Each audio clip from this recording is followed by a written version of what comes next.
असंभव कुछ नहीं होता दोस्त, ये परिकल्पनाएं हैं खाली।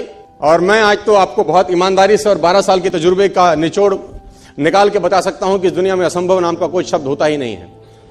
इंसान कभी भी चंद्रमा पर नहीं पहुंच सकता, पृथ्वी विज्ञान की अधिकतम सीमा है। डॉक्टर लीदी फॉरेस्ट मशहूर वैज्ञानिक हुए, बहुत बड़े साइंटिस्ट हुए, एक स्टेटमेंट इन्होंने पास किया 1955 के अंदर, 1955 ही पास द स्टेटमेंट कि इंसान कभी भी चंद्रमा पर नहीं पहुंच पाएगा। It is impossible for a human being to cross Indian globe, earth globe, और पृथ्वी विज्ञान की अधिकतम सीमा है। लेकिन किसी बहरे ने इस बात सुना नहीं और पहुंच गया एक आदमी अपना बस्ता उठा के, जिसका नाम था इन 1969। और उसके बाद तो स्पेस जर्नी ऐसी हो गई जैसे आप और मैं अभी पतिया और बैंकॉक चले जाते हैं। लॉर्ड केल्विन बहुत बड़े साइंटिस्ट हुए, उनका स्टेटमेंट आया कि सिर्फ पक्षी उड़ान भर सकते हैं, हवा से भारी मशीन का उड़ान भरना असंभव है। इट इज इम्पॉसिबल कि हवा से कुछ भी भारा हो और वो उड़ सके, क्योंकि ग्रेविटी उसको गिरा देगा। लेकिन तमाचा मारा इन लोगों ने, तमाचा मारा और लिख के दिया कि हमने साइकिल के स्पेयर पार्ट से इंसानों को पक्षी बना दिया।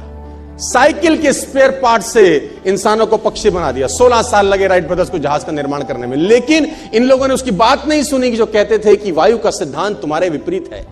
यह बात भंवरे को कही जाती थी कि भंवरा वायु के सिद्धांत के कारण कभी जीवन मोड़ नहीं सकता, क्योंकि उसके पंख उसके शरीर से हल्के रहते हैं। लेकिन भंवरा साला किसी स्कूल में गया नहीं आज तक। माई doctor told me I will never walk again. मेरे डॉक्टर ने मुझे कहा कि तुम कभी चल नहीं सकोगी। My doctor told me you will never walk again.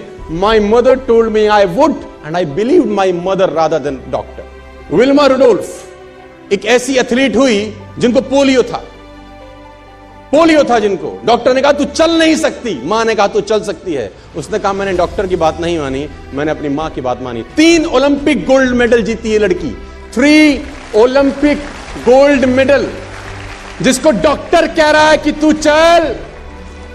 लेकिन मां क्या बोलती है? मैं आपको उदाहरण देना चाहूंगा सर।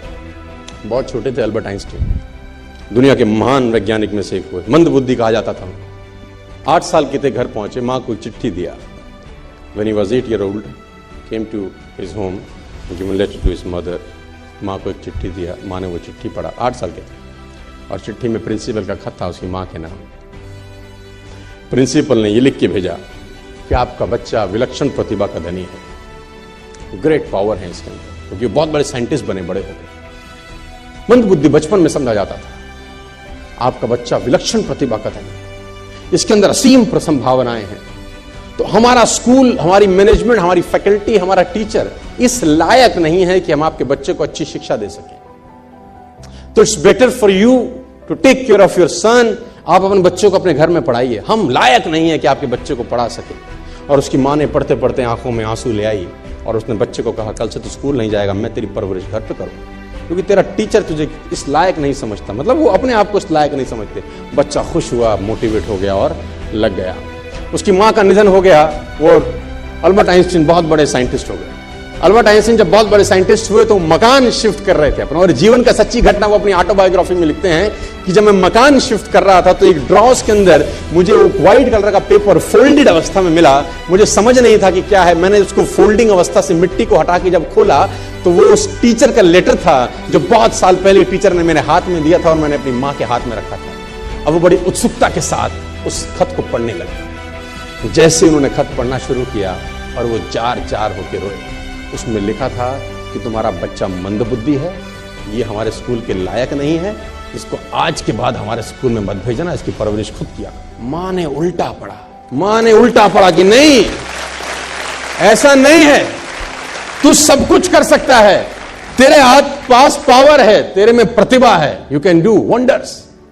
दोस्तों, इस दुनिया में किसी की बात मत सुनना। नेवर एवर बिलीव एनीबॉडी कि जो तुमको बोले कि तू नहीं कर सकता, कान पे मारना, बोला साले तू नहीं कर सकता, हम करेंगे।